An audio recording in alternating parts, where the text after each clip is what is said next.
Hi everybody, I was asked to record a little video of my nerd cave, and I apologize in advance for BB-8. He's a chatterer, and he just won't stop.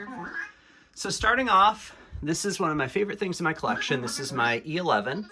It is a real deactivated Sterling machine gun with real counter and real scope, so essentially built up exactly how the movie parts were done. BB-8, please. Let's see, over here we have a Death Eater mask, and you can see my Death Eater wand and a dagger up here.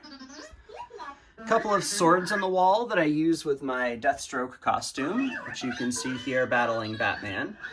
The bottom sword is a real one, the top is plastic, so I bring whichever one's appropriate to the event. Up over the doorway, we have an arrow. It's a replica of the ones used in the Green Arrow TV show.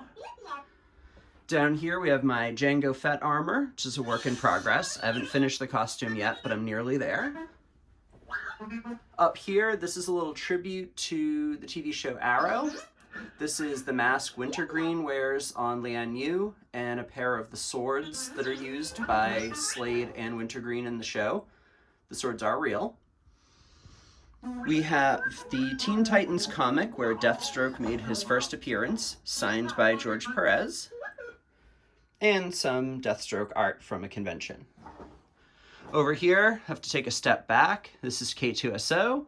He stands a pretty massive 7.5 feet tall and just sort of looms over everything in the room.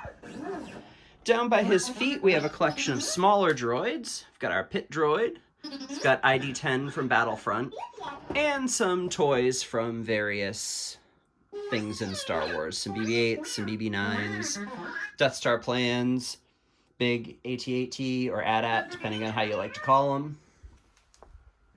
Over here on the wall, we have my Jango Fett jetpack and machined aluminum blasters.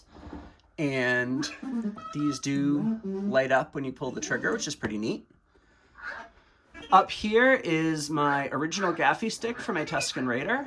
This one is a real Tatokia from Fiji with a real steel mace end bored into the shaft. So this one is a legit weapon, not a cosplay type prop. Down over here, we have BB-9E and BB-8. BB-8's been talking to us this whole time, so he's probably really excited to finally be in the shot. Over here next to him, we have my R5 unit. He is actually a replica of the ones in Disney's Galaxy's Edge. He is a Coca-Cola droid. And my daughter and I decided to nickname him Cherry. So technical name is R5C0K3. His nickname is Cherry.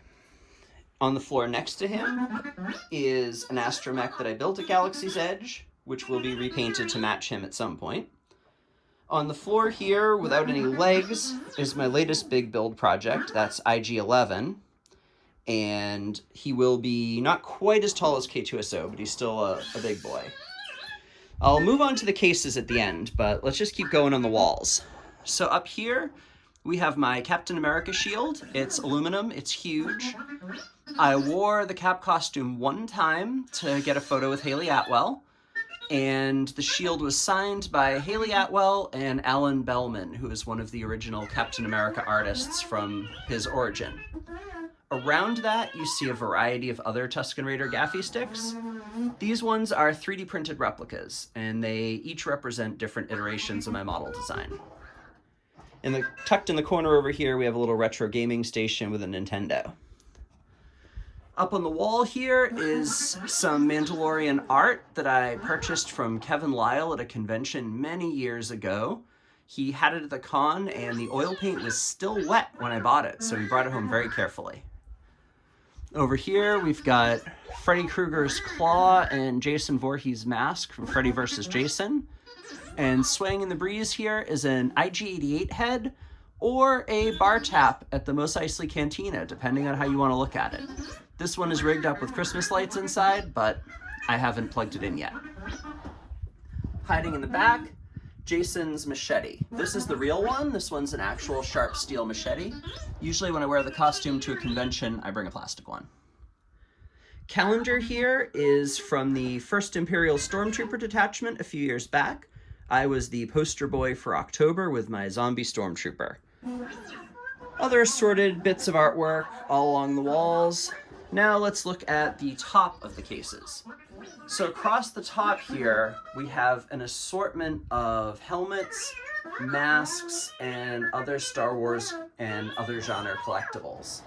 So across the top, we have the Jason Voorhees masks. This is every permutation of Jason's masks throughout the movies, except for Space Jason, because Space Jason is silly and I don't want it. Over here, Rebel Fleet Trooper helmet, Imperial Navy Trooper, Imperial Gunner, AT-AT Driver, 3D printed Greedo head. This is a nameless ghoul mask that I bought at a Ghost concert. I just thought it was neat looking. Other little artifacts in here, we have some Skywalker Ranch hot sauce. We have some Space Coke and some Space Dasani. Behind it is a Resistance pilot helmet that I need to get a stand for so it's not lost behind some water bottles. Clone Trooper helmet. This is one of my original sculpts, painted up in the style of Squawk, who was a clone trooper in a webcomic drawn by Tom Hodges.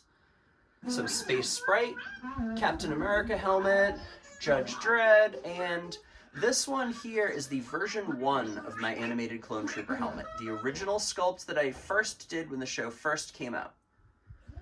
Down here in the cases, we have Deathstroke mask, Doctor Doom, Judge Dredd, and a bunch of Firefly collectibles, including the screen-used can of peaches that River whacks Jane in the head with in Serenity. And back up, Tusken Raider mask. This is a 3D print from a model that I designed.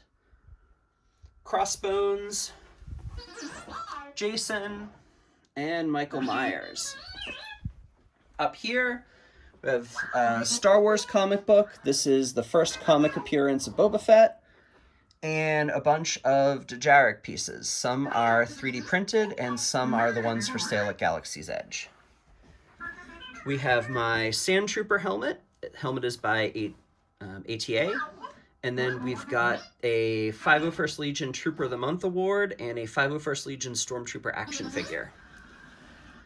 Down here we have the Gentle Giant Death Trooper bust, and we have a Mandalorian helmet. This one actually belongs to someone else. I'm just holding on to it at the moment, so I put it in a case to keep it safe. Rey's helmet, as seen in The Force Awakens when she's hanging out with her AT-AT. Down here behind IG-11's elbow, we have a Hasbro Black Series Resistance pilot helmet. BB. This is a Rebels Mandalorian by Lone Wolf Customs. Here we have Jango Fett by Cruiser. This is Mandalorian, 3D printed helmet, model by Sean Fields. Here's my Phase 2 Captain Rex. I sculpted, molded, cast, and paint that myself. Phase 1 Rex, also completely by me. Phase 2 Commander Fox. And down here we have Clone Pilot Goji, also my work. This case is more about vintage collectibles and toys. Just waiting for the droid to stop talking. We have a Gundam Wing Perfect Grade model kit and some other cool collectibles. Up here are my vintage Star Wars action figures. This is a nearly complete set of all of the Kenner figures. There's about 10 left that I still need. And some other cool stuff in this case, including some original dosimeters as used by the Imperial officers. And more artifacts of collecting in here. Some Boba Fett stuff, some Voltrons, and way down there we have some vintage Transformers. Some other cool artwork here. This one is a Matt Bush original. The design was used in a Darth Vader comic, and that is the original art. Some more. Here's a drawing that Tom Hodges did of Squawk. And there's a bunny that my friend Sean drew. Had the same color palette as the other art, so I thought it fit really nicely. Alright, so I think that is it for the big nerd tour of Brian's house.